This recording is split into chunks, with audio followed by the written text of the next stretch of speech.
Isinailalim na ngayon ng Department of Justice o DOJ sa Witness Protection Program o WPP ang mag-asawang Diskaya at ilang mga dating opisyal ng Public Works and Highways Department o DPWH na kabilang sa mga nadadawit sa manumalyang flood control projects ng pamahalaan. Agad naman nilinaw ng DOJ na hindi po sila state witnesses, kundi mga protected witness. At protection lamang po ang ibibigay ng pamahalaan para ligtas at malaya nilang maibunyag pa yung nalalaman nilang impormasyon.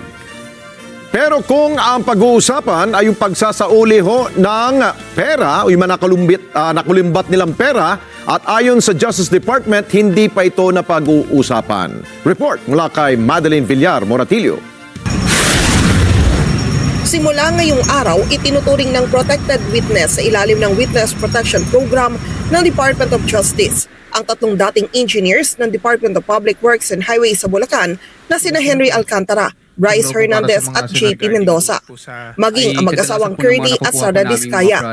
Paglilinaw naman ni Justice Secretary Jesus Crispin Remulla, hindi ito nangangahulugan na magiging state witness na sila. We will give them na protection needed para magtuloy-tuloy ang revelations natin. Pero yung pagiging state witness, it's another matter. It's something that we will use only when we have to. Kasi nga, you free them completely of criminal liability, then it has to be worth it, ika nga, sa ating bayan. So, marami yan, maraming parameters yan. Diba? Not the most guilty is one of them. Kapag protected witness na ang isang individual, ang DOJ na sa pamamagitan ng Witness Protection Program ang sisiguro sa kaligtasan ng isang testigo. Para ang mga testigo sa mga kaso ay hindi masaktan at hindi pagtangkaan ng buhay. Kaya yan po ay isa hong katungkulan na aming tinutupad sa pamamagitan nito. At napakahalaga kasi ng kanilang pagtestigo, hindi lang sa Senado, kundi sa mga susunod na panahon.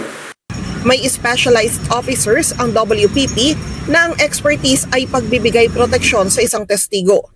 Sabi ni DOJ Assistant Secretary Mico Clavano, dalawang klase ito. Pwedeng nasa shelter ng WPP o sa labas, pero depende yan sa sitwasyon. Magkaiba ang protected witness sa state witness. Para naman maging state witness ang isang testigo, kailangan muna niyang maabot ang ilang requirements. Kabilang dyan ang dapat. Hindi siya ang most guilty sa krimen.